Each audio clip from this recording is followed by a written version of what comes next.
Mummy papa ने उसके 2 दिन पहले मुझे धमकी भी दी थी कि तू दीपावली अच्छे से नहीं मना पाएगी, मैं तेरा सुहाग उजाड़ दूँगी।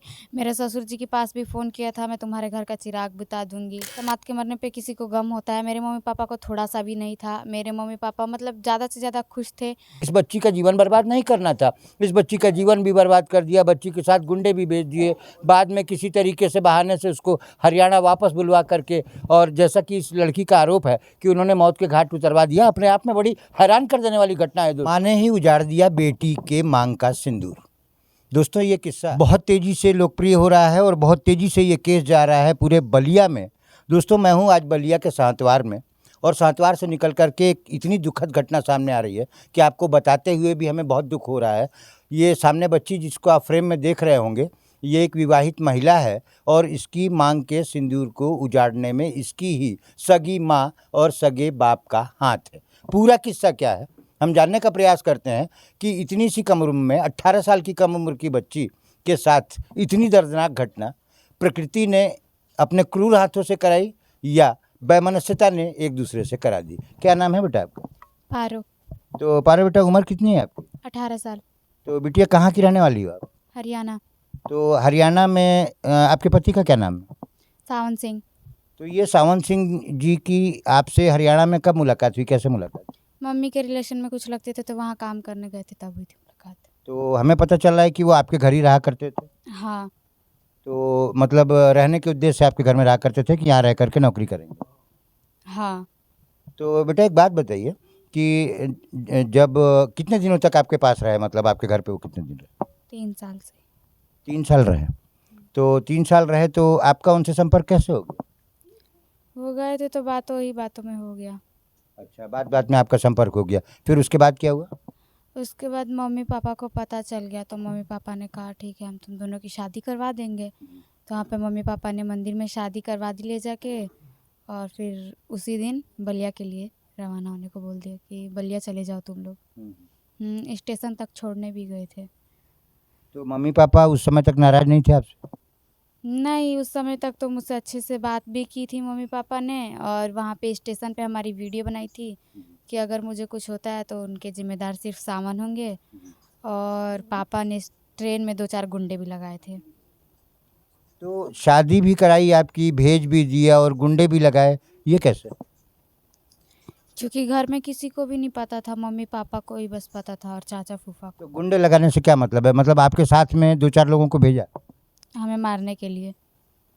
आपको मारने के लिए भेजा, ये आप कैसे कह सकते हैं?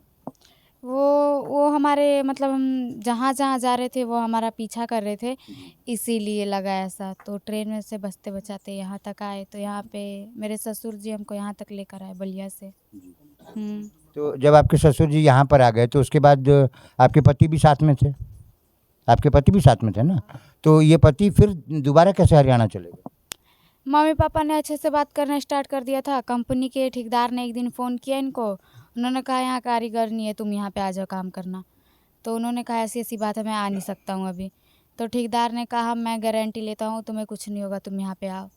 तो वो वहाँ मम्मी पापा से भी मैंने फ़ोन करके पूछ लिया, ये वहाँ जाते तो तुम कुछ करोगे तो नहीं ना?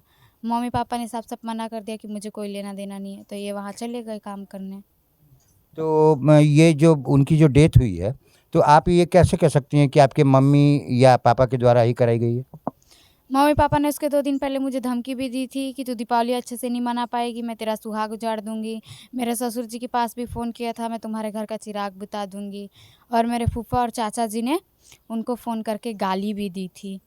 अरे गजब! एक माँ जो है अपनी ही बेटी को ये कह दे कि मैं तेरी माँग का सिंदूर उजाड़ दूँगी। यदि इस तरीके की माएँ इस धरती पर पैदा होने लगीं दोस्तों, तो आज की तारीख में क्या होगा? ऐसी-ऐसी मासूम बच्चियाँ, इनके माँ-बाप, ठीक है, माँ-बाप ने शादी कराई ही क्यों जब उस लड़के से दुश्मनी थी? तो इस बच्ची का जीवन बर्बाद नहीं करना था। इस बच्ची का जीवन भी बर्बाद कर दिया, बच्ची के साथ गुंडे भी भेज दिए। बाद में किसी तरीके से बहाने से उसको हरियाणा वापस बुलवा करके, और जैसा कि इस लड़की का आरोप है कि उन्होंने मौत के घाट उतरवा दिया, अपने आप में बड़ी हैरान कर देने वाली घटना है दोस्तों। बलिया की इस छोटी-सी बहू के लिए आज हमारे पास शब्द नहीं है कि हम इसके लिए क्या कहें। इसके पति को जो है वो दिन दहाड़े वहाँ मार दिया गया हरियाणा में, और अभी तक पुलिस बिल्कुल पूरी तरीके से कुंभकर्ण वाली नींद में सोई हुई है, और कहीं न कहीं पूरे हरियाणा का स्थानीय प्रशासन साथ देने में लगा है कि केस किसी तरीके से दब जाए, क्योंकि इतने दिनों के बावजूद भी अभी तक पोस्टमार्टम रिपोर्ट घर वालों को नहीं मिली है। बिटिया एक बात बताइए कि आपके पति की डेथ किस तारीख को हुई? 27 तारीख को। तो आपने उसके पहले उनसे फ़ोन पे बातचीत हुई? हाँ, रात में 10 बजे मैंने बात किया था उनसे। 27 तारीख की रात में 10 बजे तक। हाँ। तो आपके हस्बैंड कैसे लग रहे थे, मतलब खुश लग रहे थे या कुछ बीमार टाइप के? नहीं, खुश तो थे। उन्होंने बस मेरे से इतना ही बोला था कि मेरे पेट में दर्द है। उनकी आँखें छोटी-छोटी हो गई थी, तो मैंने कहा ठीक है 10 मिनट और बात करो, तो मुझसे बात करने लगे। तो ऐसा लगा उनके हाथ पे किसी ने फ़ोन से, मतलब उनके हाथ पे किसी ने मार दिया। फिर फ़ोन कट गया, फ़ोन नीचे गिरा और फ़ोन कट गया। उसके बाद फ़ोन नहीं उठाया और मैसेज किया तो रिप्लाई नहीं दिया। तो पूरी रात रिप्लाई नहीं आया? नहीं। और कब आपको खबर लगी कि मेरे हस्बैंड की डेथ हो गई है? मैंने ठेकेदार के पास फ़ोन किया था, मुझे लगा कुछ हुआ होगा इसीलिए मैंने फ़ोन किया, तो उन्होंने कहा कि सावन ने मतलब सुसाइड कर लिया है, फांसी लगा ली है।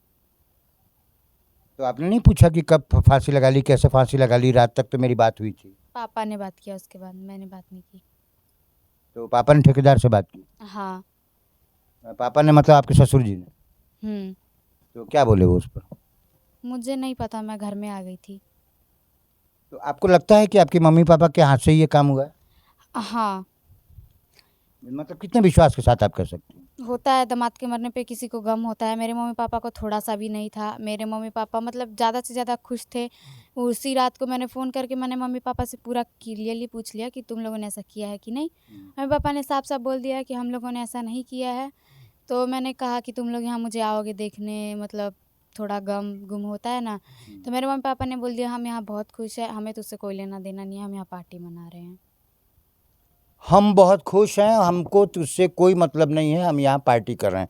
दोस्तों वीडियो में दिख रहा होगा कि इनके पिताजी जो हैं वो आराम से जिस दिन दामाद की डेथ होती है एक पार्टी करते हैं, और पार्टी साधारण पार्टी नहीं करते हैं, एक से एक व्यंजन खाते हैं और दोस्तों को भी खिलाते हैं, यहाँ तक कि शराब का दौर भी चलता है। दोस्तों आज की तारीख में सोच भी सकते हैं क्या कि कोई व्यक्ति जिसका दामाद इस दुनिया से चला जाए, मैं मानता हूँ कि सुसाइड किया होगा, या मैं ये भी मान लेता हूँ कि उसका मर्डर किया गया होगा, लेकिन यदि क्लियरली किसी भी तरीके से कोई व्यक्ति दुनिया छोड़ के चला जाता है तो हमारे हिंदू धर्म में कोई भोजन नहीं करता। यहाँ शराब पीने वाली बात आ गई, यहाँ पर सीधे सीधे मीट मटन और मुर्गा खाने वाली बात आ गई। अच्छा एक बात बताइए, आपके पापा जो है बेटा तो कुछ क्रिमिनल माइंड है क्या, झगड़ा वगड़ा करते रहते हैं हमेशा? हाँ, उन्होंने अपने मामा को ही मार दिया था। उन्होंने अपने मामा को भी मार दिया? हाँ। तो पुलिस उनका कुछ बिगाड़ नहीं पाती है क्या? नहीं, पुलिस वालों ने कुछ किया नहीं, पापा ने पैसे दे दिए। तो आपके पापा करते क्या हैं? राइस मिल चलाते हैं। तो पैसा तो काफ़ी होगा उनके पास। हाँ। तो स्थानीय प्रशासन भी उन्हीं के साथ है। हाँ। देखिए दोस्तों ये किस्सा यदि हम इस बिटिया से बात करेंगे तो बहुत लंबा होगा, हम आपका ज़्यादा वक्त नहीं लेंगे, लेकिन इस बिटिया के बताने के अनुसार सावन सिंह जाते हैं बलिया से रोजगार की तलाश में हरियाणा, और हरियाणा जा कर के एक बोरे की सिलाई का काम करते हैं। मैं गलत तो नहीं कह रहा हूँ? बोरे की सिलाई का काम करते हैं, मजदूरी करते हैं। इस बिटिया से किसी तरीके से उनका संपर्क हो जाता है, इनके घर वो रहा करते थे, ये आप बहुत अच्छे से जानते हैं, और उसके बाद पूरी की पूरी कहानी क्या है इस बिटिया ने आपको बहुत अच्छे से समझा दी है।